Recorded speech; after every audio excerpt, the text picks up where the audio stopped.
All right, y'all. I just wanna yap real quick about this Twitter post I've been seeing a lot. I understand Twitter has a lot of rage bait. I know that. I don't give a fuck though. I still see a lot of people talk about this. So in this image, right? I'm gonna try not to yell too much because I don't think there's noise canceling whenever I record. There, you see Steam, okay, and then Nintendo there, and they're looking at people. Like a company shooting themselves, pretty much fucking themselves over, making bad decisions. And okay, it's just these guys. And a lot of and obviously, understandably, a lot of people are like, "Oh, Nintendo doesn't deserve to be there." That Nintendo should be shooting themselves in the face also because they're also fucking up a lot, which I agree with. And I see this post. Yeah, I may be laying off a bajillion people of the jobs and make my quarterly earnings go up by 2%, but we're charging you $80 for Mario Kart, and that's worse. Pretty much, it's trying to downplay the $80, Mario Kart, which isn't horrible because they did put it in a bundle with the Switch 2. Which, by the way, I want to put out there, I like Nintendo games. I have a Switch 2. I was one of the suckers that fucking bought the piece of shit. I'm like, I complain because I care. All right, that's why. But where do I even start? Okay, $80 for Mario Kart is not even the beginning of the fucking story. Because, first off, I want to get this out there because it's the stupidest shit ever. Nintendo charges you money also for being on voice chat. They add a voice chat button to the controller, and you can't even use it unless you're a Nintendo Online member. Tell me how that shit makes sense.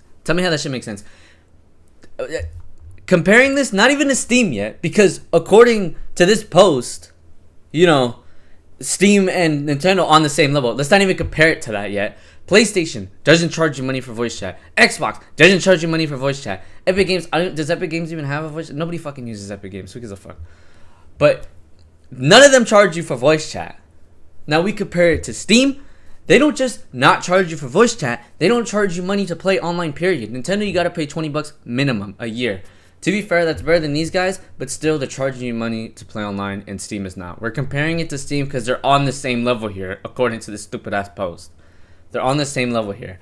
And another thing that sucks balls is old school games, virtual console games. On the Wii U and the Wii, you used to be able to buy a game like Ocarina of Time, Legend of Zelda, on the system, period. You pay money for it, and that's it.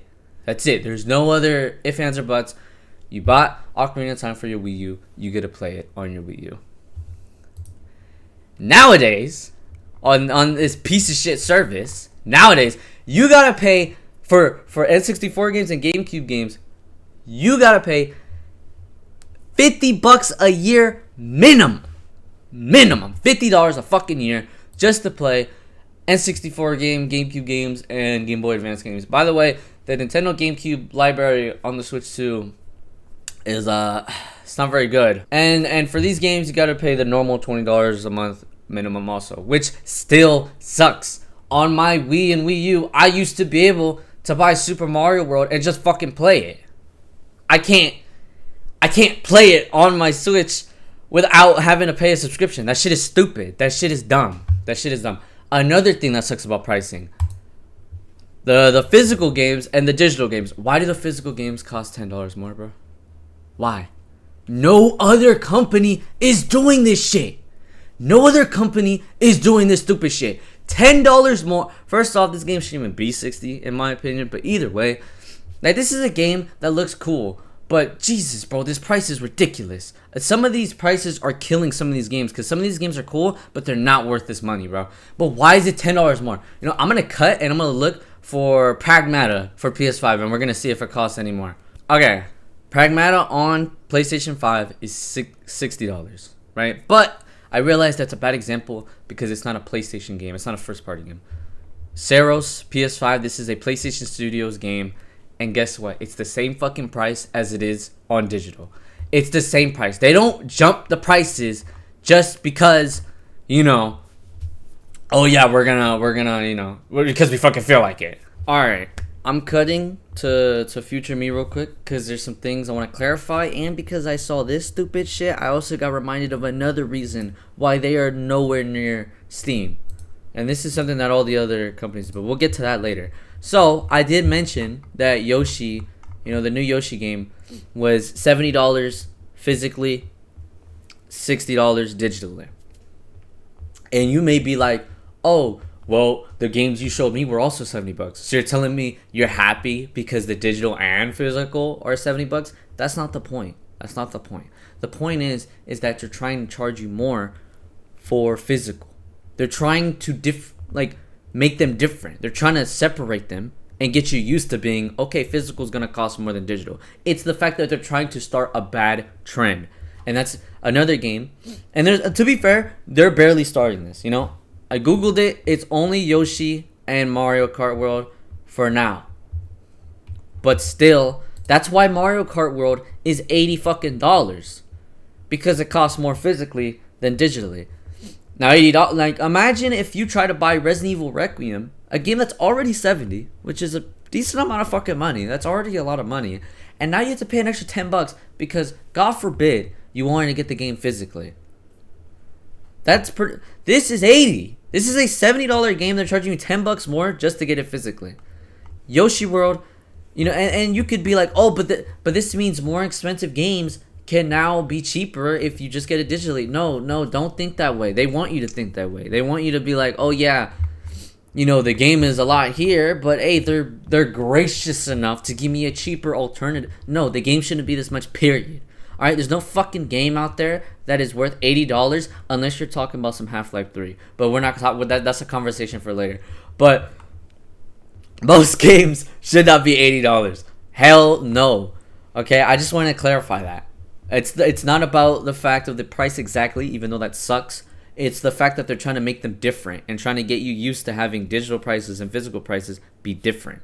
That's the problem. Now, another thing that I wanted to talk about, this stupid shit. Now, this is a problem with everyone except Steam and maybe Epic Games, but nobody cares about Epic Games.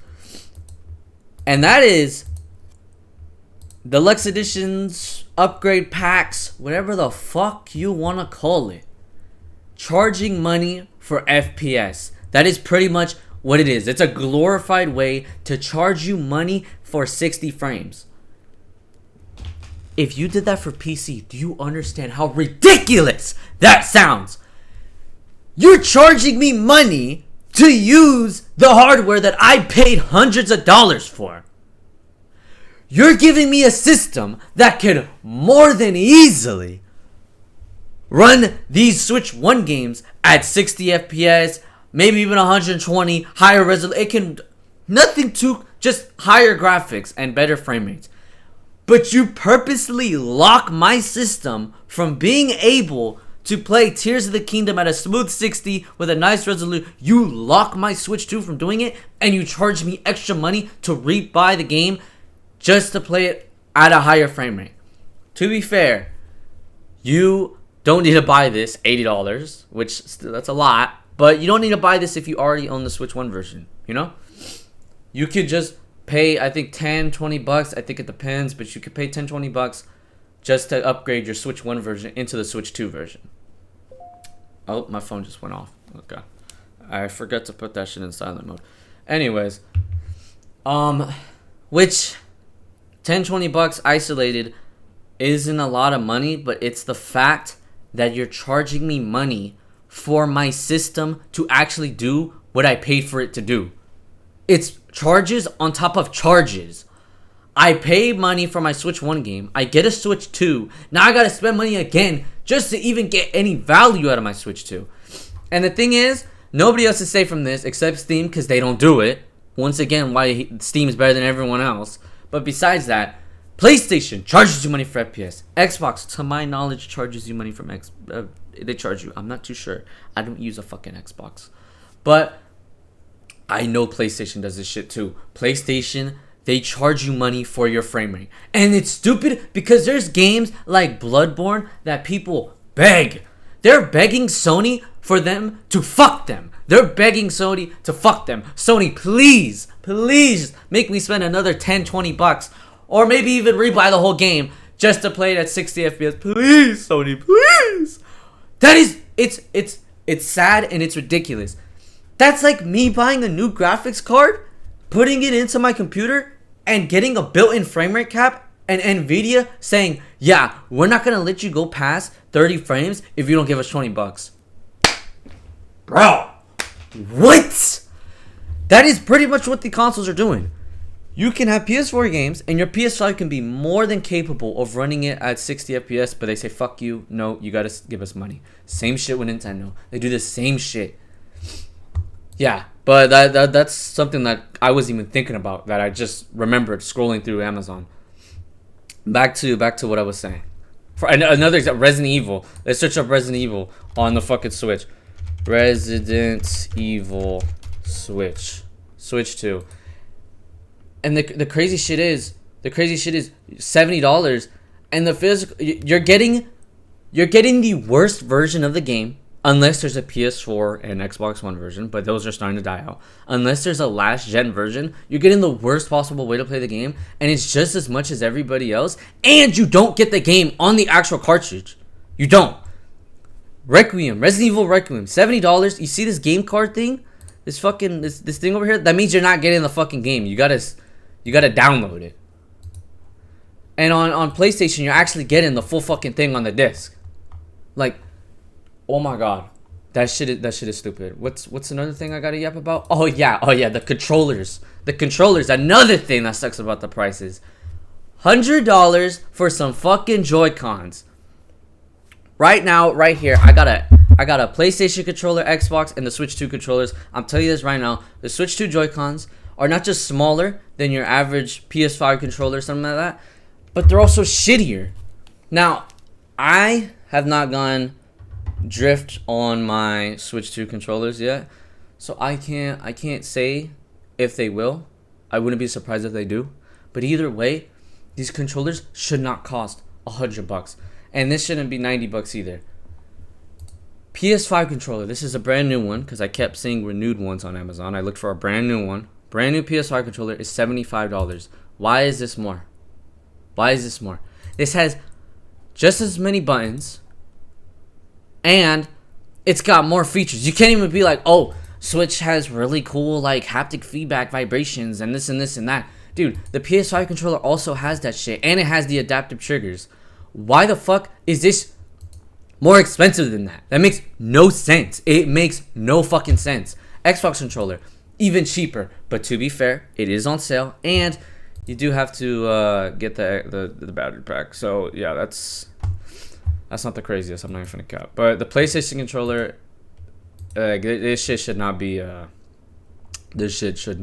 than the PlayStation controller. That is hands down a factual statement. Someone else said it best. My fault. Other companies shoot themselves in the face while Nintendo stubs their toe often, but they never stopped walking. What are you talking about? Stubbing their toe? They're doing worse shit than anyone else. There is no one else charging you money for voice chat. There's no one else charging this much for controllers. There's no one else fucking doing locking all their like PlayStation has their PS Plus, right? And you can get old school video games from it. But the thing is, they still give you the option to buy them individually. Switch recently they made it so you can buy some old gen Pokemon games on their own for $20 each, which is kind of a lot, by the way. But that's barely any. There's still so many games that are not available on the actual store to buy, and you have to pay for a subscription. No one else is doing that shit. Like, this is not stubbing your toe when they're behind the people who are also behind. Like, it makes no fucking sense. It makes no sense. I don't get it. I never get the Nintendo hate, because yeah, $80 for a video game sucks, but they're like one of the few game companies who doesn't actually abuse their employees. I'm fine with paying $80 because I know Nintendo's a genuinely good company, just like how I'm fine with Steam. I don't even know if I need to explain the bait right here. The rage bait. Good company? Talking about the company that will hunt your ass down for anything? You making a fan game? Bro, cartel execution your whole family. You're emulating a game? Bro, they're shutting down the whole site and they're leaking your IP, bro. Because you emulated a game that they're not letting you buy on their system. What? Okay. It's yeah. I'm fine with paying 80. I'm fine with bro. Facts. Because they're just gonna slowly keep upping the price. Like that shit makes. Where's the part 2, by the way? It said 1 out of 2. Did it not? There's no part 2 posts. Okay. I don't like. I really don't get the Mario Kart World is $80 argument, because how motherfuckers actually bought the game? How many motherfuckers bought the game physically? Like 90% of people bought the bundle, which, you know, came at discount. Okay, that's what he's saying. I bought the game with the bundle too. You know, it came with my Switch too. That game, but that's not the point though. First off, there's gonna be some people out there that do end up having to buy the game $80, which is stupid. That's dumb. The game is not worth $80. But besides that, it's the fact that they're trying to sneak that in. It's the fact they're trying to sneak that, like, hey, here's a game that's $80. Right now, you don't gotta pay $80 if you buy our, you know, really expensive console. But you know what? If you don't, $80, and then that shit slides, and then they start selling more games for $80 and more games for $80, and then it's like, okay, whoa. And either way, I forgot where the Yoshi shit's at. Oh, the Yoshi shit was right there. Either way, this is still too much. $70 for a Yoshi game, bro. You're fucking tripping. Back then, I'm gonna pull it up. Back then, they used to do something called Nintendo Selects. I remember getting this as a kid. Nintendo Selects, pretty much, if a game did well enough, they're selling that bitch to you for $20. $20 a pop. Bro, they don't do this shit no more. What happened? Where did it go wrong? Why is Yoshi $70? And when it does go on sale, that shit's gonna be like 50 maybe max. That's their minimum.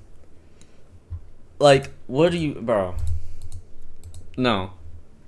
The price is just gonna keep getting worse. Forgetting Nintendo suing yeah. Preach. Fucking preach. Alright.